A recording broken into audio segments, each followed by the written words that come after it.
RTM terus unggul, sahih dan berimbang. Berita perdana edisi Ahad 23 Januari 2022. Saya Faris Izzat Syahrudin. Dan saya Hazel Desmond. Berikut paparan utama malam ini. Perintah Kawalan Pergerakan tidak akan dilaksanakan sekali lagi di seluruh negara.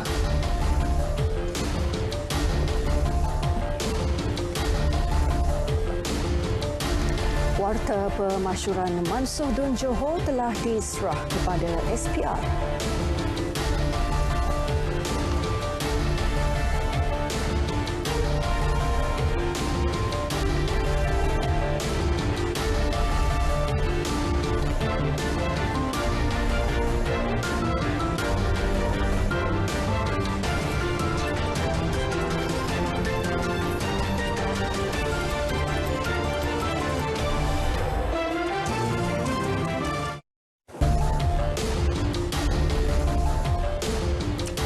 Baik, tidak akan ada lagi pelaksanaan Perintah Kawalan Pergerakan PKP di seluruh negara, negeri mahupun daerah. Perdana Menteri Datuk Seri Ismail Sabri Yaakob turut menegaskan tiada sekatan untuk rakyat pulang ke kampung halaman masing-masing bagi menyambut Hari Raya Aidilfitri. Umumkan bahawa kita tidak akan menutup lagi. Kita tidak akan membuat PKP seluruh negara. Kita tidak akan membuat PKP seluruh negeri. Kita tak akan membuat PKP seluruh daerah. Ekonomi kita akan buka seperti biasa. Jadi ada orang kata, ekonomi akan ditutup. Tak. Saya beri jaminan kita tidak akan menutup lagi negara kita. Dari segi perniagaan dan sebagainya, bebas seperti sekarang. Ekonomi kita dibuka. Sektor ekonomi dibuka seperti biasa. Pergerakan rakyat dibuka seperti biasa. Tetapi kita fokus kepada targeted area saja. Perdana Menteri berkata demikian ketika mengulas spekulasi akan ada penutupan ekonomi dan rakyat tidak dapat pulang menyambut Hari Raya Aidilfitri tahun ini susulan penularan COVID-19. Beliau hadir pada majlis perjumpaan bersama pegawai-pegawai Jabatan Kemajuan Masyarakat Kemas Daerah Bera di Pejabat Kemas Daerah Bera.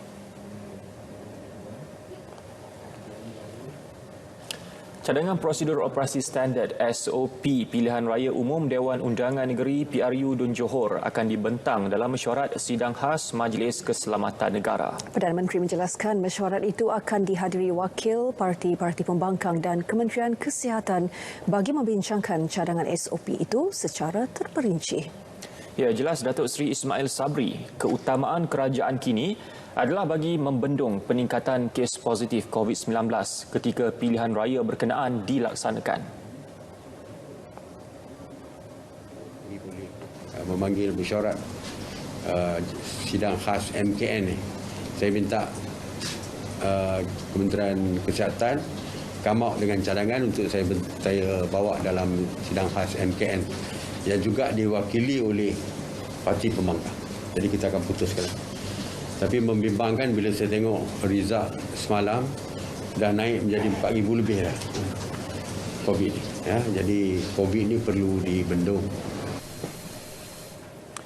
Dalam pada itu, ketika ditanya adakah keputusan PRU Dun Johor kelak akan dijadikan penanda aras untuk beliau membubarkan Parlimen dan mengadakan pilihan raya umum ke-15, namun jelasnya ia masih terlalu awal untuk berbuat demikian.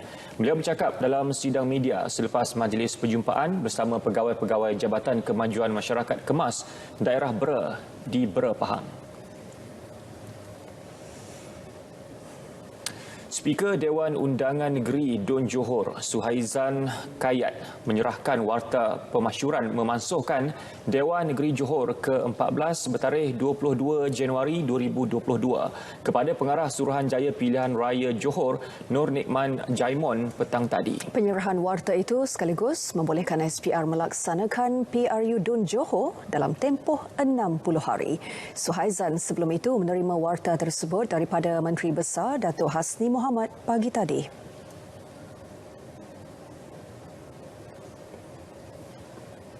Pembentukan seterusnya lah, bentukan pelantikan Menteri Besar, ya.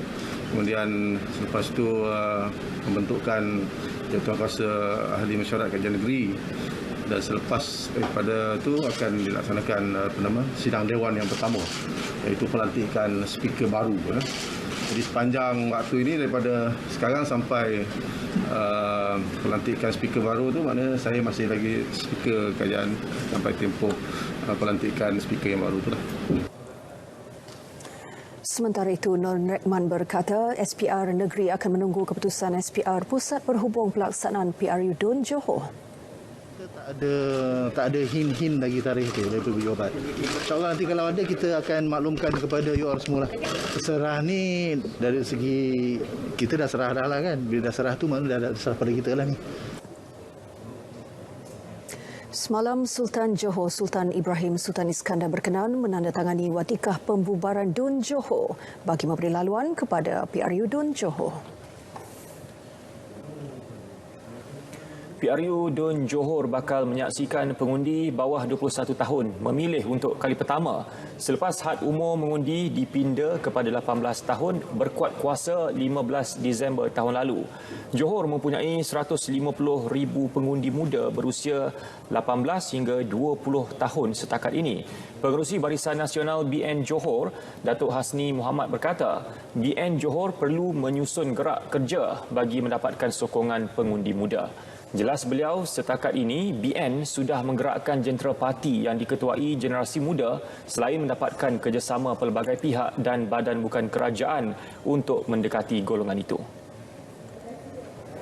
Kita tidak boleh take for granted, kita tidak boleh memandang ringan tentang kewujudan, kehadiran pengundi-pengundi muda dalam pilihan raya negeri atau pilihan raya kali ini di Johor. Dan kita akan menyusun strategi dan juga langkah-langkah untuk mendapatkan sokongan daripada kalangan pengundi-pengundi muda. Beliau berkata demikian selepas merasmikan penutup program taklimat pilihan raya MIC Negeri Johor di Johor Bahru. Pendaftaran secara automatik pengundi berusia 18 tahun ke atas sudah diwartakan dan berkuat kuasa 15 Disember lalu mengikut Seksyen 3 Akta Perlembagaan Pindaan 2019. Akta itu menyatakan pindaan umur bagi warga negara yang layak mengundi dari 21 tahun kepada 18 tahun. Dalam pada itu, Datuk Hasni mengesahkan BN akan bertanding di kesemua 56 kerusi DUN sekaligus memberi gambaran BN akan bergerak secara solo. Bukan kuasa kita, macam Tan Sri Vicky sebut tadi, perkara kerjasama parti dalam menghadapi pilihan raya ni akan ditentukan oleh pucuk pimpinan di peringkat pusat. Jadi sebagai parti di peringkat negeri, kita telah pun mencadangkan untuk bergerak secara Barisan Nasional atau bersendirian, tetapi ianya tertakluk. Dalam sejahtera Jelas beliau, BN akan membentangkan manifesto bertanggungjawab agar rakyat memahami matlamat kerajaan yang dipilih seterusnya akan membentuk masa depan negeri. Terdahulu beliau merasmikan penutup program taklimat pilihan raya MIC Negeri Johor di Johor Bahru.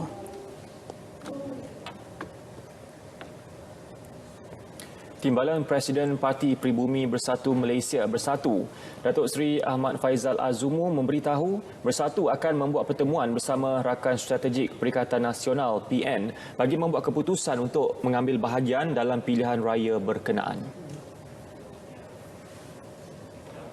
Tentunya Bersatu akan mengambil bahagian dan kami akan bincang dengan rakan-rakan strategik kami di dalam Perikatan Nasional untuk mengambil bahagian dalam pilihan raya berkenaan. Beliau berkata demikian selepas merasmikan majlis penutupan seminar pendigitalan perniagaan di Ipoh, Perak. Sementara itu, Sri Kandi Parti Pribumi Bersatu Malaysia bersedia meletakkan calon untuk bertanding pada PRU Dun Johor. Ketuanya Datuk Seri Rina Muhammad Harun memaklumkan akan segera mengemukakan calon wanita sebaik menerima arahan pucuk pimpinan tertinggi. Jelas Datuk Seri Rina, ia selaras cadangan membolehkan sekurang-kurangnya 30% calon wanita bertanding pilihan raya. Bagaimanapun, senarai itu belum dimuktamadkan kerana DUN Johor dibubarkan semalam.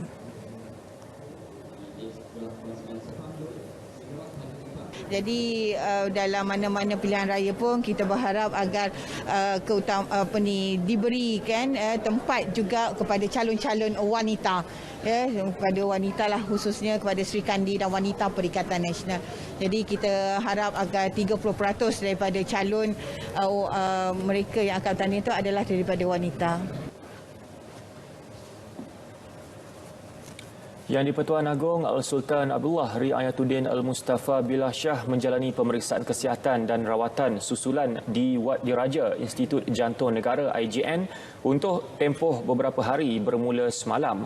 Perkara itu dimaklumkan Istana Negara. Datuk Pengelola Bijaya Diraja, Datuk Indra Ahmad Fadil Samsudin dalam kenyataan memaklumkan pemeriksaan kesihatan dan rawatan susulan itu adalah berkaitan rawatan intervensi pada sendi-sendi lutut dan buku lali yang dijalani Seri Paduka Baginda di IJN pada 24 September lalu. Menurutnya lagi, intervensi itu dibuat setelah imbasan pengimejan resonans magnetik MRI menunjukkan kecederaan pada sendi-sendi lutut dan buku lali Al-Sultan Abdullah ketika bersukan. Rawatan susulan ini tertangguh ekoran pelaksanaan prosedur operasi standard SOP COVID-19 di Hospital Awam termasuk IJN. Sehubungan itu, Seri Paduka Baginda berkenan menjalani pemeriksaan respiratori di IJN. Kesihatan Seri Paduka kini berada dalam keadaan baik dan tidak membimbangkan dan Baginda dijadual berangkat pulang ke istana dalam masa terdekat setelah selesai menjalani rawatan susulan itu.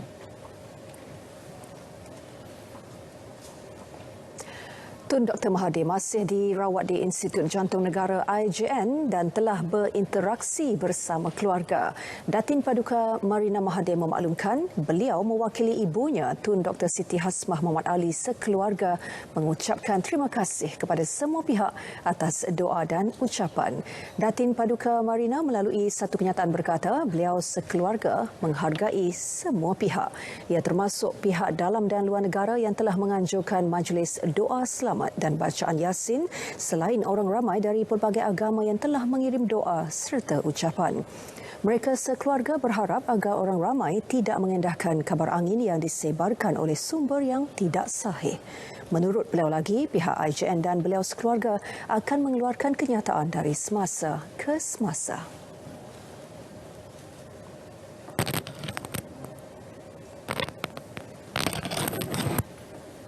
Orang ramai diminta tidak menyebar mahupun mempercayai berita palsu berhubung status kesihatan bekas Perdana Menteri Tun Dr. Mahathir Mohamad. Untuk itu, dari perkarangan Institut Jantung Negara IJN, kita ikuti lintas langsung bersama wartawan Mohan Chinasami.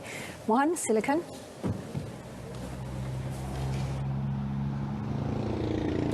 Baik, seperti yang anda sedia maklum, saya masih lagi berada di hadapan bangunan IJN bersama dengan pengamal media yang lain yang telah berkampung di sini sejak semalam.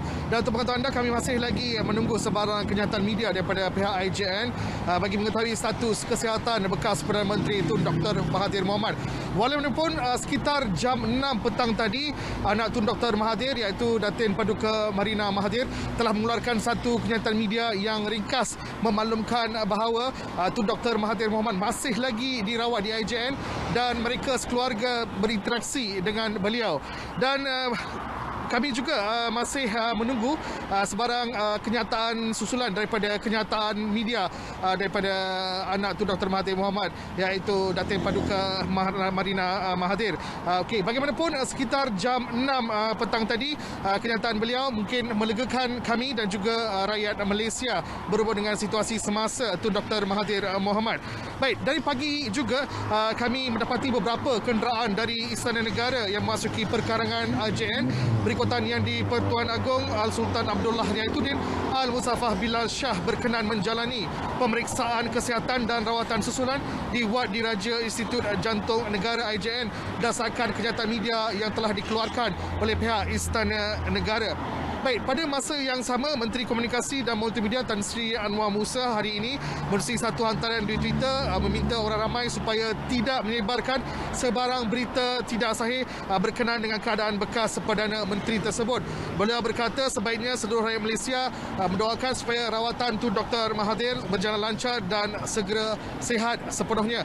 Baik, pada masa sama sekitar jam 7 petang tadi saya telah menghubungi setiausaha sulit ataupun setiausaha politik kepada Tun Dr. Mahathir Mohamad iaitu Abu Bakar Yahya, di mana beliau turut memaklumkan perkara yang sama, meminta orang ramai supaya tidak mempercayai atau menyebarkan sebarang berita palsu berkenaan dengan kesihatan Tun Dr. Mahathir Mohamad. Beliau menyatakan bahawa penyebaran berita palsu tersebut boleh memberikan impak yang negatif kepada keluarga Tun Dr. Mahathir Mohamad. Orang ramai perlu menunggu maklumat perkembangan terkini daripada pihak yang sewajarnya, terutama IJN yang mengendalikan rawatan Tun Dr. Mahathir. Baik, petang semalam Datin Paduka Marina telah memaklumkan bahawa keadaan bapanya stabil dan memberi respon yang baik kepada rawatan lanjutan prosedur elektif yang dijalankan pada 8 Januari lalu. Untuk pengetahuan anda, Tun Dr. Mahathir sebelum ini dibenarkan keluar dari IJN pada 13 Januari selepas dimasukkan ke pusat perubatan itu pada 7 Januari yang lalu. Baik, kami masih menunggu di sini untuk mendapatkan sebarang maklumat tambahan, dan sekiranya kami menerima sebarang maklumat tambahan yang sahih daripada pihak IJN atau ahli keluarga Tun Dr. Mahathir Mohamad, kami akan segera menyalurkan kepada anda melalui media sosial atau melalui laporan berita TV. Sekian sahaja laporan saya daripada IJN. Kembali bersama Faris dan Hazel di studio. Silakan. Mohan Chinasami, terima kasih. Baik, apapun seperti yang Mohan maklumkan tadi, sebarang perkongsian mengenai keadaan kesihatan bekas Perdana Menteri Tun Dr. Mahathir Mohamad perlu hanya berdasarkan sumber keluarga atau hospital secara rasmi. Menteri Komunikasi dan Multimedia Tan Sri Anwar Musa berkata orang ramai diminta tidak menyebarkan sebarang maklumat mahupun spekulasi berkaitan keadaan kesihatan Tun. Dalam ciapan di Twitternya, Tan Sri Anwar mahu situasi dihadapi keluarga Tun Dr. Mahathir ketika ini dihormati. Beliau turut meminta orang ramai mendoakan segala urusan rawatan negarawan itu di IJN dipermudahkan Allah Subhanahu Wa Taala.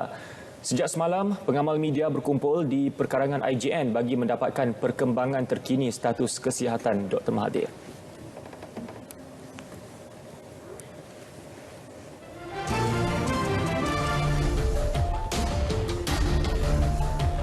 RM6 bilion telah disalur kepada penduduk terjejas banjir. Paparannya seketika nanti.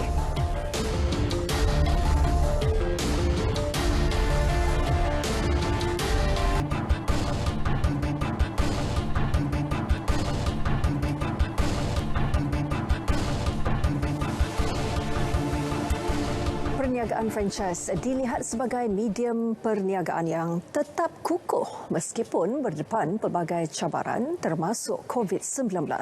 Menurut Setiausaha Agung Persatuan Franchise Malaysia MFA Muhammad Syukri Saleh, perniagaan franchise sentiasa menjaga penjenamaan dan prosedur operasi standard SOP bagi memastikan produk jualan mereka kekal relevan.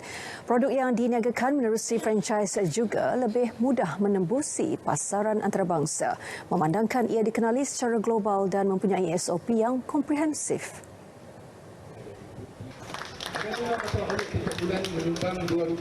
Owner tak boleh masuk ke sana, tapi kerana penjenamaannya dan SOP-nya membolehkan mereka masuk. Itulah kekuatan franchise. Dalam perniagaan franchise ni dia kena pakai sistem jenama brand yang brand sama. As owner of the brand, dia tak boleh rasa puas apa yang dia ada hari ni, sebab dunia semalam, dunia hari ni dan besok berbeza. Jadi dia perlukan ada, kita panggil R&D. Dia kena buat R&D, how to improvise the previous business dengan current hari ni. Bagi membantu penggiat industri, pihak MFA banyak melakukan program dan latihan bagi meningkatkan kebolehpasaran pemain industri dan membuka lebih banyak cawangan sehingga ke peringkat antarabangsa. Dalam sistem franchise, you akan mengikuti sistem yang sudah berjaya, yang proven dan berjaya, sebab ini franchising telah diiktirafkan oleh pihak KPDN HEP. Hanya franchisor yang di-certify boleh digelarkan sebagai franchisor. Dan dalam sistem franchise bahawa apa yang pelabur, kalau you tak ada experience, memang pun franchise adalah satu pilihan yang terbaik. Untuk saya memang senanglah sebab Dia tak payah kita setiap pagi, tak payah bangun pagi-pagi kan. Kalau kita ada satu pekerja saja kerja, tak ramai orang, okeylah. Kreatif serta lebih konsisten membawa produk keluaran ke tahap yang lebih luas. Ini sekaligus berupaya mewujudkan peluang keusahawanan kepada masyarakat setempat, khususnya di Sabah.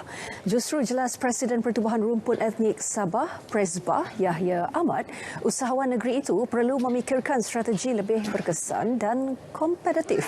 Katanya, walaupun ketika ini negara masih belum pulih sepenuhnya penularan COVID-19, namun beliau berharap lebih ramai usahawan dilahirkan serta menarik minat golongan muda menyertai bidang keusahawanan.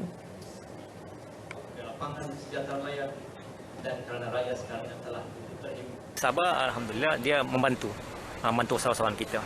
Dan kita nampak juga baru ini kerja Ketua Menteri ataupun meraihkan usahawan dan juga membuka peluang pelaburan daripada Semenanjung atau mana tempatlah untuk berada di Sabah. Dan kita juga faham bahawa dalam keadaan pandemik COVID-19 ini di mana pintu luar negara dapat dibuka lagi. Tapi kita nampak bahawa lebih ramai lagi usahawan kita di dalam negara kita ini boleh bangkit bersama-sama. Beliau bercakap kepada RTM selepas menghadiri majlis minum petang bersama rakan usahawan di Ibu Negara.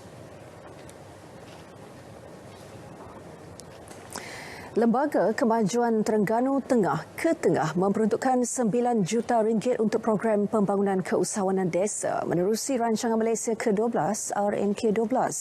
Ia melibatkan 4 fokus utama iaitu bantuan input peralatan, kursus dan latihan, pembungkusan dan pelabelan produk serta naik taraf premis untuk tujuan persijilan melibatkan 1,500 usahawan.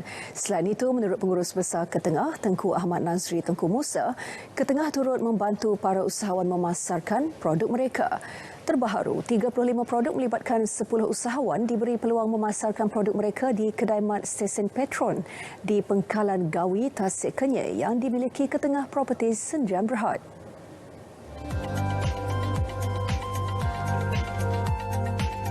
Dan kita insya-Allah kita akan teruskan usaha-usaha ini untuk ditempatkan lagi produk-produk ini di stesen-stesen minyak yang lain di sekitar negeri Terengganu.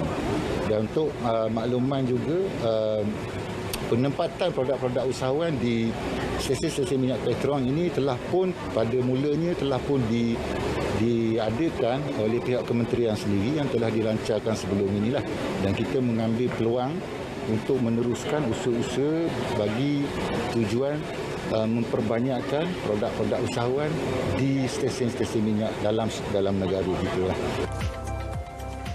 Pengerusi Ketengah Properties Sdn Bhd Datuk Seri Wan Marzuki Wan Sembuk berkata menerusi projek rintis itu hasil keuntungan jualan diperoleh sepenuhnya usahawan terlibat. Ruang dan peluang yang kita bagi ini dapat memberi lebih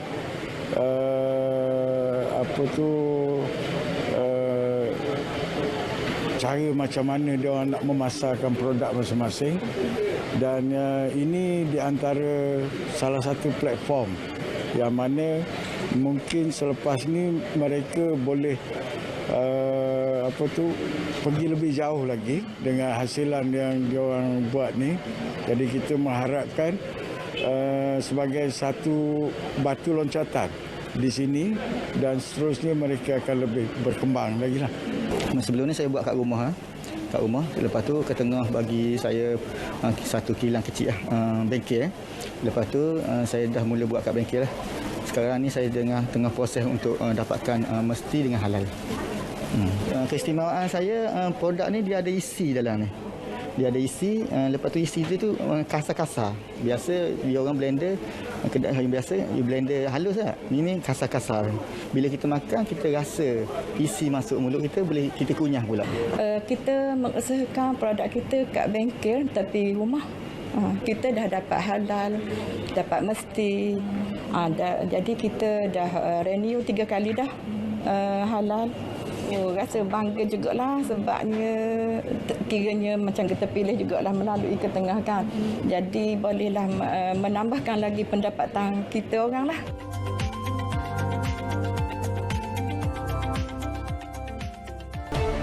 Bertemu kembali. Mesyuarat Jawatankuasa Khas Pengurusan Bencana Pusat akan diadakan dalam tempoh terdekat bagi membincangkan secara menyeluruh perancangan menangani masalah banjir di seluruh negara. Perdana Menteri Datuk Seri Ismail Sabri Yaakob berkata perkara tersebut turut mengambil kira kaedah bersesuaian yang boleh digunapakai bagi mengurangkan kesan bencana. Setakat ini hampir 6 bilion ringgit termasuk wang tunai telah disalur kepada penduduk terjejas banjir. InsyaAllah minggu depan atau 2 minggu lagi saya akan memanggil mesyuarat Jawatankuasa Khas Pengurusan Bencana Pusat untuk melihat secara menyeluruh bagaimana kita nak selesaikan isu banjir. Kita tanda setiap tahun banjir kajian kena berbelanja.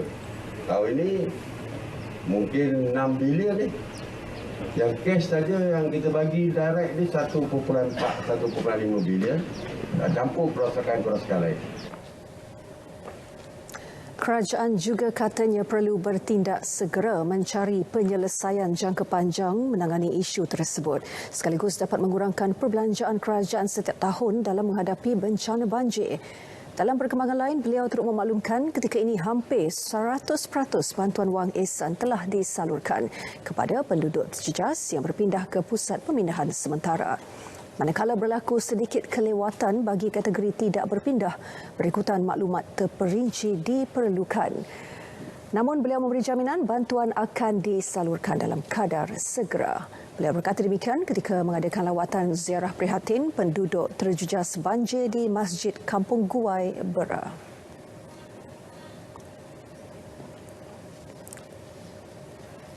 Institut Pengajian Tinggi Swasta IPTS pertama yang menggunakan bahasa Arab sebagai bahasa pengantara bakal dinaik taraf sebagai sebuah universiti. Kolej Universiti Islam Antarabangsa Sultan Ismail Petra KIAS menerima peruntukan RM50 juta daripada Kerajaan Negeri Kelantan sebagai geran pendahuluan.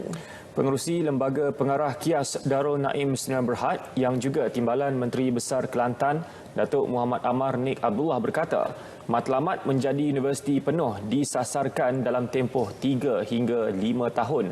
Peruntukan disediakan bagi meningkatkan infrastruktur, terutama bangunan pentadbiran, perpustakaan dan bilik kuliah. Dalam tempoh sama, KIAS berhasrat menarik kemasukan sehingga 3,000 pelajar selain mempertingkat prestasi akademik dalam kalangan pensyarah dan pelajar.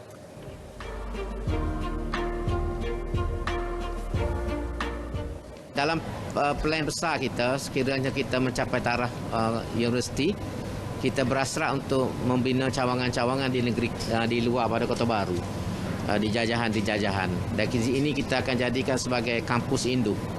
Kampus induk khusus tentang pendidikan Islam dan 1-2 fakulti.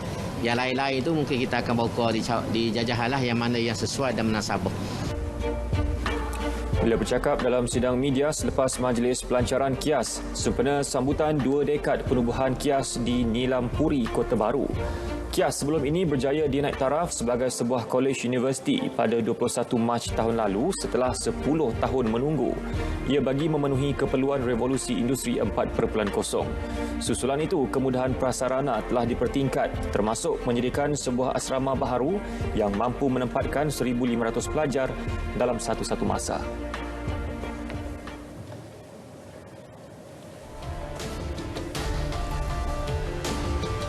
Baik, sebenarnya untuk pemasukan malam ini kita akan bersama dengan Azam. Azam, teruskan. Datuk Seri Ahmad Faizal jumpa pihak terlibat esok.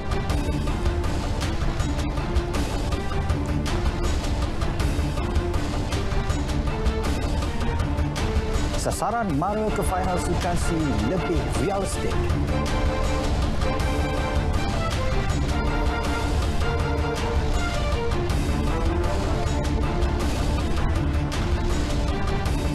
Baik, terima kasih Faris dan juga Hazel. Assalamualaikum dan salam sukan buat semua. Menjelang Sukan C Vietnam 2022, Persekutuan Wushu Malaysia WFM optimis mampu menyumbang pingat dalam tamasya itu sama seperti sebelum ini, biarpun berdepan kesukaran persiapan akibat pengurangan peruntukan oleh Kementerian Belia dan Sukan. Wartawan Syarifuddin Arsad ada laporannya.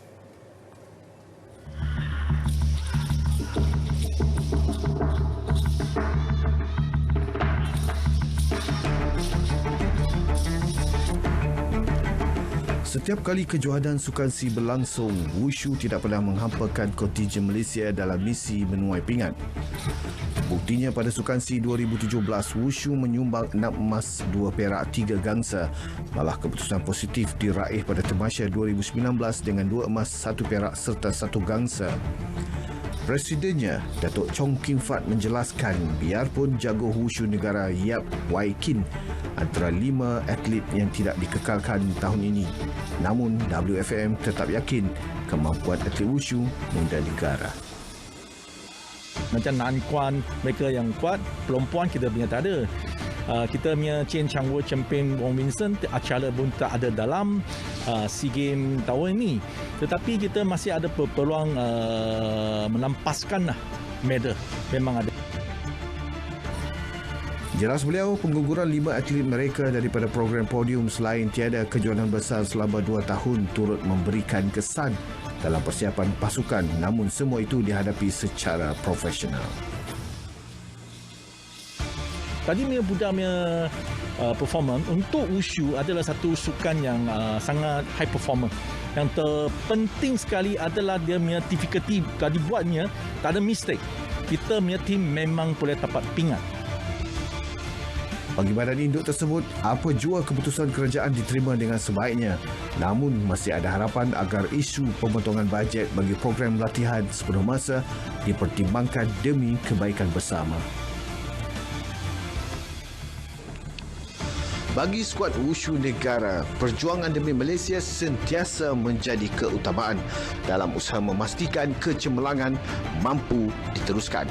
Maka sokongan dari badan korporat dan swasta dalam mempersiapkan pasukan amat diperlukan menjelang Sukan Si dan Sukan Asia tahun ini. Syariful Arsyad, Berita RTM. Ini perkembangan terbaru susulan kemelut antara Persatuan Badminton Malaysia BAM dan Lee Zijia. Menteri Belia dan Sukan Datuk Seri Ahmad Faizal Azumu dijadual bertemu pihak terlibat esok. Bagaimanapun, beliau tidak mendedahkan siapa yang akan ditemuinya terlebih dahulu. Menurut Datuk Seri Ahmad Faizal, beliau telah mengatur beberapa cadangan yang boleh menemukan titik persefahaman antara kedua-dua belah pihak demi kepentingan negara. Saya ingat para pegawai saya sedang aturkan, kalau tak salah saya besok pun ada perjumpaan. Tapi saya tak pasti dengan siapa. Tapi secepat mungkin. Tentunya saya ada cadangan yang akan saya utarakan. Yang pentingnya kita letakkan kepentingan sukan tersebut dan juga imej negara di mata dunia perlu kita jaga dengan baik. Dan kita nak cari titik pertemuan demi untuk kepentingan negara. Jumaat lepas, BAM memutuskan tidak akan mendaftarkan Zijia untuk mana-mana kejohanan antarabangsa bagi tempoh 2 tahun bermula 18 Januari berikutan keputusan juara All England 2021 itu untuk meninggalkan BAM bagi bergerak sebagai pemain bebas.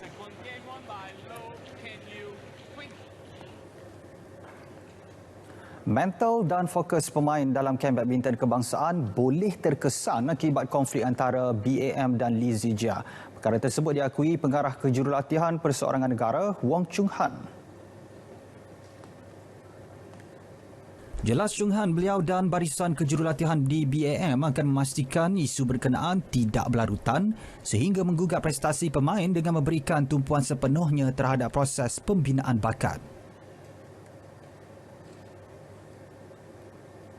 Jadi kita membina semua pemain kan, bukan hanya untuk of course selama Lee Zijia berada dalam kita punya penjagaan, kita jaga dengan sepenuh komitmen, tapi bukannya kita mengabaikan yang lain. Jadi pun tidak menjadi masalah bahawa hanya sekarang kita akan mengalihkan tanggungjawab atau penelitian kita kepada pemain lain.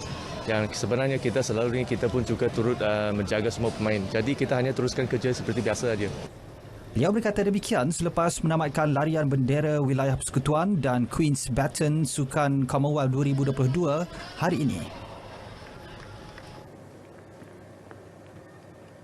Sementara itu, Chung Han berpendapat masih terlalu awal untuk meletakkan Eng Ziyong sebagai sandaran baharu negara bagi acara perseorangan. Jelas beliau pemain di ranking ke-47 dunia itu masih memerlukan masa untuk mencapai tahap prestasi seperti dimiliki Li Zijia. Dia mampu tak tahu lagi. Bukannya kita mau paksa satu orang, sekarang you kena terus angkat sampai itu level. Tapi dia ada hala tuju dia ada journey dia ada timeline dia untuk meningkat. Kan? Jadi kita akan ikut, kita akan terus membina dia dan memberikan waktu yang setimpannya untuk dia meningkatkan prestasi dia lah. Masih perkembangan sama, juara remaja dunia 2 kali Goh Jin Wei buntu dengan tindakan Persatuan Badminton Malaysia BAM ke atasnya baru-baru ini. Menurut beliau, persoalan paling ketara ialah mengapa tindakan tersebut timbul selepas lebih 4 bulan BAM menerima surat peletakan jawatannya. Selain Li Zijia, Jin Wei juga berdepan tindakan sama oleh BAM yang tidak akan mendaftarkan 2 pemain itu bagi kejohanan antarabangsa selama 2 tahun. Menerusi video yang disiarkan dalam saluran YouTube miliknya, Jin Wei mengakui dia tidak tahu apa salah yang telah dilakukan hingga dikenakan tindakan sedemikian, sedangkan keputusan meninggalkan skuad kebangsaan atas persetujuan pihak pengurusan Badan Induk Badminton negara itu. Bagaimanapun, hanya 3 bulan selepas mengumumkan persaraan, Jin Wei mengejutkan ramai pihak apabila memutuskan untuk kembali bermain dengan menyertai kelab raket Kuala Lumpur KLRC. Pada Oktober 2019, Jin Wei menjalani pembarahan usus yang menyebabkan dia terpaksa berehat selama 14 bulan sebelum kembali ke pangkuan BAM namun mengumumkan persaraan tidak lama selepas itu.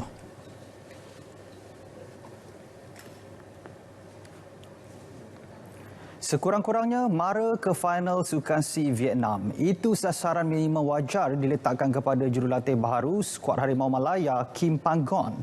Menurut pemerhati bola sepak tempatan Muhammad Sadiq Mustafa, sasaran itu berdasarkan pengalaman luas dimiliki beliau selaku pengarah pasukan kebangsaan Persatuan Bola Sepak Korea KFA. Jelas Muhammad Sadiq, misi itu mampu dicapai dengan komitmen penuh semua pihak.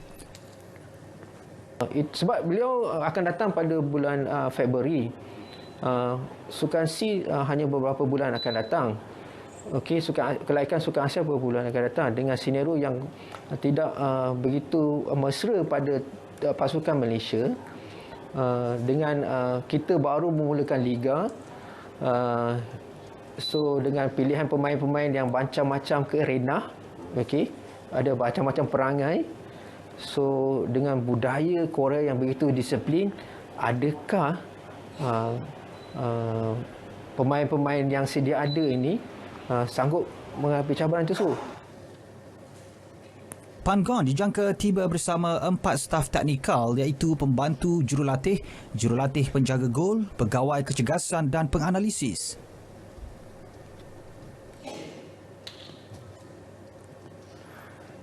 Baik, menjelang kejuaraan bawah 23 tahun AFF 2022 Phnom Penh, Kemboja, pengendali skuad kebangsaan D22 Brad Maloney hanya mengekalkan 9 pemain dari skuad ketika kelayakan Piala Asia B23 2022 di Mongolia. 9 pemain tersebut ialah Umar Hakim Suharizwan, Syafi Azwat Sapari, Faiz Amiruniza, Fahmi Daniel Muhammad Zaim dan Azhad Haras Arman. Turut tersenarai Nur Azfar Fikri Azhar, Said Nasrul Haq, Said Bidin, T. Saravanan serta Aiman Afif Afizul. Kesemua mereka akan membarisi kem latihan pusat bermula Khamis ini sebelum lepas ke Phnom Penh pada 12 Februari bagi menghadapi 3 perlawanan kumpulan B.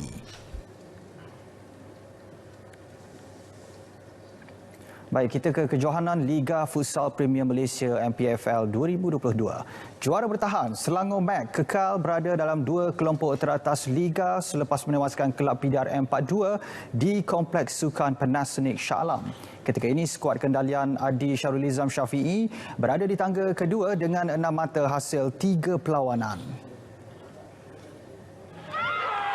Dalam perlawanan tersebut, skuad PDRM terlebih dahulu membuka jaringan menerusi Ahmad Syafiz Ibrahim pada minit ke-6. 2 minit berselang, Selangor Mac berjaya menyamakan kedudukan menerusi Saad Sani sebelum Farid Muhammad menambah 1 gol serta 2 daripada Akmal Syahrin untuk menjadikan kedudukan 4-1. Dalam pada itu, 1 lagi gol PDRM dijaringkan oleh Rushdi Hussein. Baik, kepusingan akhir kejohanan dunia PUBG Mobile PMGC 2021. Wakil negara Tim Secret mengakui masih banyak ruang perlu diperbaiki selepas 2 hari perlawanan berlangsung. Menurut pemain pasukan Muhammad Izzuddin Hashim atau Jumper, bagi aksi Grand Final kali ini, pasukannya perlu menganalisis setiap perlawanan memandangkan setiap pasukan yang bakal memberikan cabaran bertaraf antarabangsa. Untuk improvekan prestasi pasukan, kita orang kena baca balik, tengok balik gameplay pada hari pertama. So dengan itu mungkin akan membuatkan kita orang lebih baiklah. Kejohanan ini menawarkan hadiah wang terkumpul kira-kira 14.2 juta ringgit. Baik saudara, edisi Sukan 23 Januari berakhir di sini. Saya Azamuri Hussein. Untuk segmen seterusnya kita kembali bersama Faris dan juga Hazel. Silakan.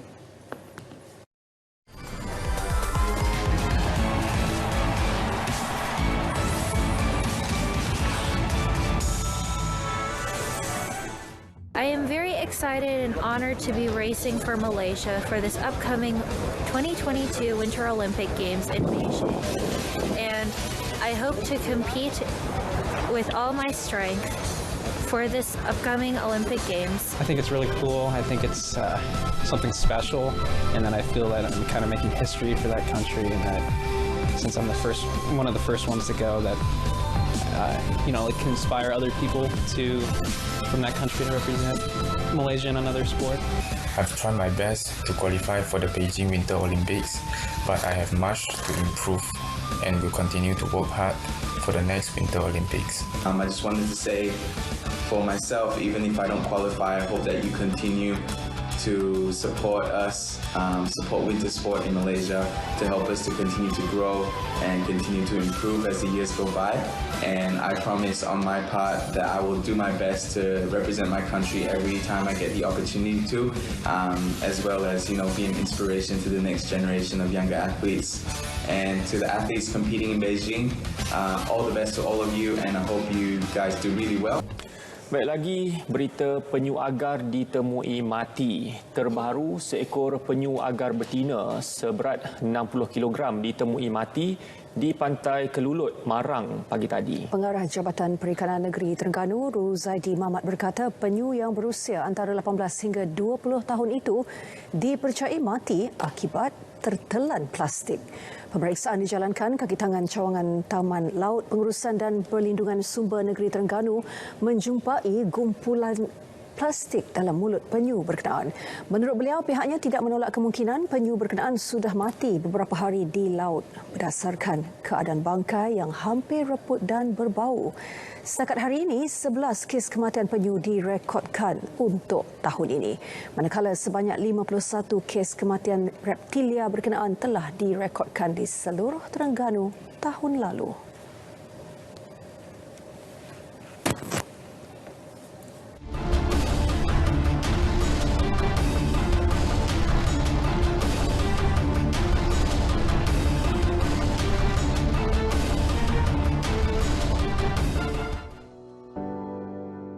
Berjumpa lagi dalam Bidiva minggu ini bersama saya Caca Yatim. Kumpulan intim bersama 6 lagi artis tempatan bergabung menghasilkan sebuah single berjudul Kita Adalah Satu sebagai tanda sokongan dan prihatin terhadap perjuangan Palestin. Menariknya, single berentak pop itu menggambarkan kesatupaduan dan kerjasama semua pihak, khususnya rakyat Malaysia dalam memperjuangkan nasib rakyat negara tersebut.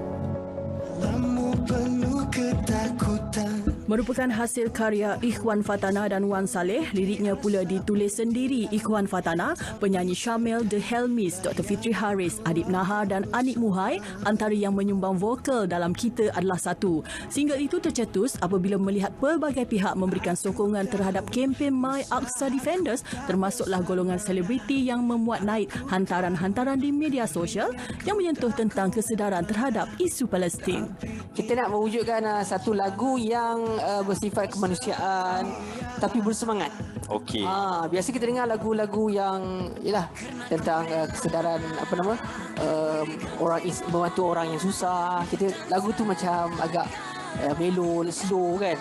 Lagu yang sedih. Okay. Tapi lagu ni dia agak bersemangat dan fresh. Kita Adalah Satu telah dilancarkan 14 Januari lalu serta boleh didengari di seluruh platform dan muzik videonya boleh ditonton di YouTube Intim Digital. Disiplin diri yang tinggi, itu antara yang dipegang Fasha Sanda sejak mula menceburi bidang lakonan. Kini meski sudah 16 tahun bergelar anak seni, Fasha masih relevan dan menjadi rebutan para pengarah. Dia juga sanggup mengambil kelas lakonan tambahan meskipun sudah lama menceburi industri seni. Saya ambil kelas lakonan tu sebab saya yakin setiap ilmu tu tidak akan pernah terhenti. Kita harus sentiasa mencungkil ilmu-ilmu yang baru dan saya percaya apabila kita berguru dengan mereka yang lebih berpengalaman, kita dapat improve kita punya lakonan dan lakonan tu juga maybe one day kita boleh share dengan anak-anak kita ke atau siapa-siapa ke, dengan adik ke, ilmu yang tidak pernah putus itu. Dalam kalangan ahli kumpulan K-Click, 7 antara yang bukan sahaja sebagai rapper serta mempunyai identiti tersendiri, malah dia berani menghasilkan album ketika industri masih bergelut dengan pandemik COVID-19. Berstatus album debut solo, 7 Untuk Kamu 18-19 yang memuatkan 7 buah track wajar mendapat pujian. Sebenarnya 2 tahun 7 menunggu saat ini untuk kongsikan album pertama 7 Untuk Kamu 18-19 tu. Saya mengambil keputusan di tahun baru ini untuk kongsikan karya-karya saya yang saya hold selama 2 tahun dan harap diterima dan harap dikongsi dan memberi inspirasi kepada orang yang mendengar. Setelah menyepi agak lama dalam dunia lakonan, pelakon Nora Danish kini muncul dalam sebuah telefilm Survivor 486. Kata Nora, dia sengaja memperlahankan aktiviti seninya kerana mahu memberikan tumpuan kepada keluarga terutama anaknya Nene. Dan bukan bermakna dia mahu bersara. So jadi Nora lama tak berlakon sebab si anak kecil ni dengan suara dia ni, dia minta kalau pergi kerja dia akan menangis kat rumah dan dia kata tak pernah terlalu attach dengan Nora ni sebab PKP Nora jarang bekerja, so dia dah biasa Nora hadir dengan Nora di rumah. So bila Nora tinggalkan dia pun Nora fikir panjang, and sekarang pula syuting banyak di luar kawasan KL sebab diorang prefer semua maybe sebab SOP kan, diorang nak artis kumpul-kumpul satu tempat habis syuting baru boleh balik, macam tu lah lebih kurang. So susah untuk Nora ambil. Mempertaruhkan single pertama Ceritaku, bekas peserta pertandingan bintang kecil RTM Farah Rose bersedia untuk bersaing dalam industri seni. Kata anak jati Pulau Langkawi itu, keputusan untuk bergelar penyanyi merupakan pengorbanan terbesar kerana dia perlu membahagikan masa dengan kerjayanya sebagai seorang juruterbang. Sebenarnya Farah memang minat menyanyi daripada kecil lagi, dari 10 tahun lagi. Tapi Farah anggap menyanyi ni adalah salah satu hobi Farah lah. Dan pilot ni adalah satu kerjaya Farah yang memang Farah minat juga dari kecil. So Farah fikir why not kita buat dua-dua kan. Lagu dan video muzik Ceritaku ciptaan Putri Yana dan Eddie Hamid serta lirik yang ditulis Hakimi Hakim dan Aris Abdul Rahman itu kini boleh dilayari di semua platform digital. Meski namanya dalam bidang seni tidak serancak dan semeriah dahulu, Mawi terus mengorak langkah mempertaruhkan filem keduanya Hantu Kuat Ketawa. Menurutnya, filem komedi seram ini bakal menemui penonton bermula 27 Januari ini. Hantu Kuat Ketawa diterbitkan Al Najwa Production Sdn Bhd dan MW Entertainment Sdn Bhd itu menampilkan 4 pelakon utama iaitu Saiful Apik, Shani Zarina Anjuli dan Alung Cham. Filem ini bakal memberikan elemen pengajaran tentang perkara yang berlaku di sekeliling kita. Semoga pelaburan Mawi kali ini menjadi dan mampu pecah panggung. Perkongsian mengenai filem itu menutup tirai Bidiba malam ini. Informasi hiburan kami sajikan bukan keterlaluan. Saya Caca Yatim, selamat beristirahat. Assalamualaikum, jumpa lagi.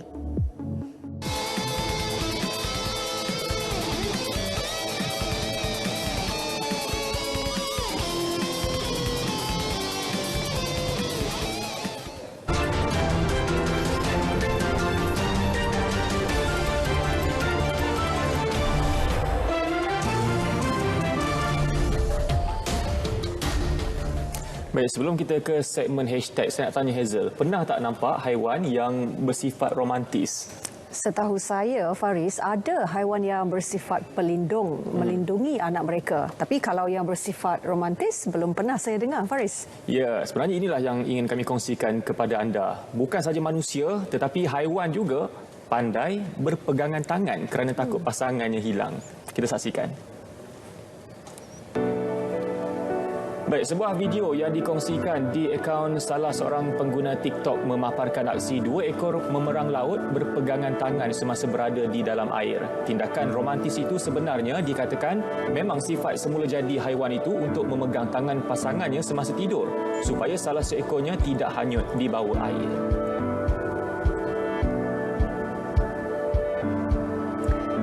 Ini pula di Turki, aktivis hak asasi haiwan menyelar penganjuran Festival Gusti Unta yang menyifatkan acara itu sebagai satu jenayah besar. Dalam acara tahunan berkenaan, beberapa ekor unta dihias dengan kain sulaman bercorak sambil berlaga di sebuah arena berpasir. Wakil daripada Persekutuan Hak Asasi Haiwan menyifatkan aktiviti mendorong haiwan untuk bergaduh sesama sendiri merupakan satu jenayah besar. Bekas Ketua Pelancongan Turki, Mehmet Falakali, sebaliknya berkata, unta-unta itu tidak akan mencederakan sesama sendiri. Malah beberapa petugas akan menghentikan perlawanan sekiranya ia menjadi lebih serius. Ini pula kisah menyayat hati di kawasan perkampungan Palakadu di Ampara, Sri Lanka. Lebih 20 ekor gajah liar ditemui mati sejak 8 tahun lalu akibat memakan sisa sampah yang kebanyakannya plastik, sisa toksik serta benda tajam. Kerana kekurangan sumber makanan, kumpulan gajah tersebut terpaksa mencari makanan di tapak pelupusan sampah. Baru-baru ini, 2 ekor gajah ditemukan mati dan lebih menyayat hati. Hasil pemeriksaan mendapati tiada makanan dijumpai di dalam perut haiwan berkenaan. Sebaliknya, dipenuhi dengan sisa sampah dan air.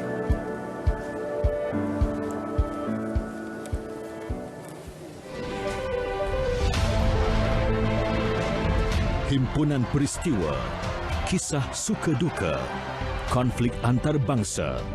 Terkini kami rangkumkan secara komprehensif terus ke kaca TV anda.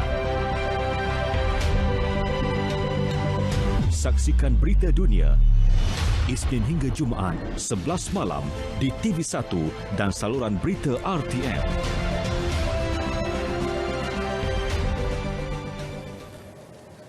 Saudara, berita perdana edisi Ahad 23 Januari 2022 berakhir di sini. Keluarga Malaysia terus amal kawalan kendiri dan lindung diri, lindung semua. Dapatkan perkembangan sahih sepanjang masa melalui portal berita RTM di berita.rtm.gov.my. Dengan itu, Assalamualaikum. Salam sejahtera.